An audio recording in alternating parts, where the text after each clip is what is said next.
Hello, xin chào các bạn đã quay trở lại với review 5 phút. Ở cuối tập trước, sau khi ngất đi bị đưa về quán trọ, đến hôm sau, Trương Tiểu Phàm đã bị áp giải về tông môn. Dĩ nhiên hiện tại, hắn chính là bị giam lỏng ở Đại Trúc Phong chờ ngày xét xử. Việc phiền phức nhất bây giờ là Thiên Âm Tự không ngừng chất vấn Thanh Vân Môn, làm thế nào mà Trương Tiểu Phàm lại có thể tu luyện đại phạm bát nhã chân pháp của họ. Đứng trước cửa Thanh Vân Môn từ sớm, e rằng nếu hôm nay không thể cho bọn họ câu trả lời thích đáng, ắt hẳn sẽ không rời đi. Lại cộng thêm chuyện, phần Hương Cốc thấy tình hình còn chưa đủ loạn. Lúc này, ngang nhiên đòi điều tra Trương Tiểu Phàm về bảo vật của bọn họ đã mất. Thanh Vân Môn hiện tại vô cùng rối ren. Lúc này, tại một quán trọ phía chân núi của thành Hà Dương, Vạn Nhân Vãng như đã có hẹn với một lão già râu trắng, hiện tại đi đến buổi gặp mặt. Nhân vật này chính là lão quái vật của Vạn Độc Môn, người đời gọi ông ta là Độc Thần. Nói chuyện phiếm vài câu, Quỷ Vương Tông thần người một lát, lại nói tiếp.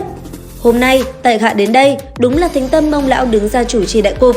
4 đại môn phái chúng ta liên thủ, cùng rửa mối nhục đại bại ở Thanh Vân năm xưa, bị sỉ nhục ở Thánh Điện. Độc Thần im lặng một lúc, sắc mặt dường như có chút thê lương. Ban đầu, lão ta chính là từ chối lời đề nghị này. Bất quá, Quỷ Vương Tông nói cho hắn biết một tin mật gì đó, trong chớp mắt đã vui vẻ nhận lời. Cũng trong lúc này, tại Đại Trúc Phong, đối diện với Điểm Bất Dịch trước mặt, Trương Tiểu Phàm chỉ dám cúi đầu, hắn kỳ thật không biết phải nói gì. Điểm Bất Dịch nhìn đồ đệ trưng trưng, nắm đấm từ từ nắm chặt lại trong tay áo, lúc này lên tiếng. Vừa rồi, Điểm Bất Dịch nói chậm chậm, dường như cách này mới giấu đi được tình cảm trong lòng của lão. Ngập ngừng một lúc mới nói tiếp. Trong sáng nay, Tề Hảo của phái Long Thủ Phong báo tin, sáng sớm ngày mai, trưởng môn Huyền Trân đạo nhân muốn gặp ngươi tại Ngọc Thanh Điện trên Thông Thiên Phong. Trương Tiểu Phàm như lặng người đi, ngày này cuối cùng cũng đến. Rất lâu, Điểm Bất Dịch đột nhiên thở hắt ra, dường như đã hạ được quyết tâm nào đó mới lên tiếng. Lão thất, lần cuối cùng ta hỏi ngươi, mi có phải là do môn phái khác phái đến nhằm vùng do thám mật pháp của Thanh Vân chúng ta không? Trương Tiểu Phàm cắn chặt môi, chậm chậm quỳ xuống trước mặt lão. Sư phụ, con không phải thế, con không làm gì có lỗi với sư phụ. Hắn trả lời khe khẽ, tuy là như đang nói với Điểm Bất Dịch, dường như cũng là nói như chém đinh chặt sắt đối với thâm tâm mình.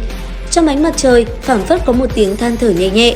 Khi hắn ngẩng đầu lên, thì bóng dáng quen thuộc đó đã biến mất không thấy nữa rồi.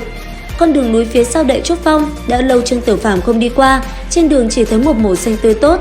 Đi theo con đường nhỏ cong cong khúc khuỷu này, dường như hắn trở lại những ngày xưa. Hắn thẫn người nhìn ngắm xung quanh, phảng phất có chút ngây dại. Trương Tiểu Phàm. Đột nhiên, có một tiếng gọi dịu dàng có chút vui mừng sung sướng từ phía sâu thẳm của rừng trúc vang đến. Trương Tiểu Phàm giật mình, thanh âm này rất quen thuộc, nhưng hắn không hiểu tại sao lại vang lên ở chỗ này.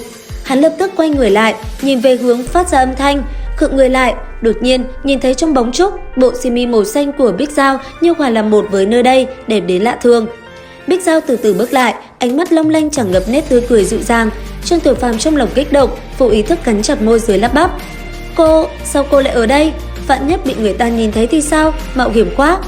Bích Giao lắc đầu, nói, ta không quan tâm, ta chỉ muốn đến nhìn thấy ngươi thôi. Trương Tiểu Phàm giật mình, đây mới là lần đầu tiên hắn nghe thấy Bích Giao trực tiếp nói ra tâm ý của mình. Trương Tiểu Phàm im lặng gật đầu, nhưng trong lòng lại nghĩ rằng, như hôm nay, người trong chính đạo biết Bích Giao chính là con gái của tông chủ Quỷ Vương Tông của Ma giáo.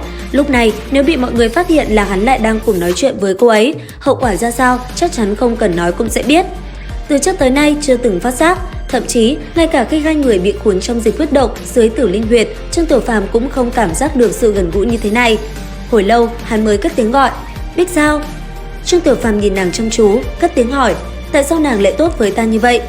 Bích Giao ngây người ra một lát, từ từ đưa mắt nhìn xuống đất trước mặt mình, trên mặt phảng phất thoáng chút hoang mang, nói, đúng vậy, tại sao ta lại tốt với ngươi như vậy nhỉ? Bỏ qua chuyện này, Bích Giao lần nữa lên tiếng, nàng lần này là muốn rủ hắn bỏ trốn khỏi Thanh Vân Môn. Sự việc vừa rồi gây chấn động như vậy, hắn ở lại đây e rằng lành ít dữ nhiều. Thế nhưng, dù cho Bích Giao có khuyên ngăn như thế nào, với tính cách của Trương Tiểu Phàm, hắn vẫn không thể chấp nhận lời đề nghị này của nàng. Cũng trong lúc này, tại cứ điểm Ma giáo, tứ đại tông môn đã tập hợp đông đủ, dưới ánh lửa bập bùng, bọn họ dường như đang thực hiện một nghi lễ thần bí nào đó. Đến đây thì cũng hết tập 22 Chu Tiên 3D. Xin chào và hẹn gặp lại các bạn ở những video tiếp theo.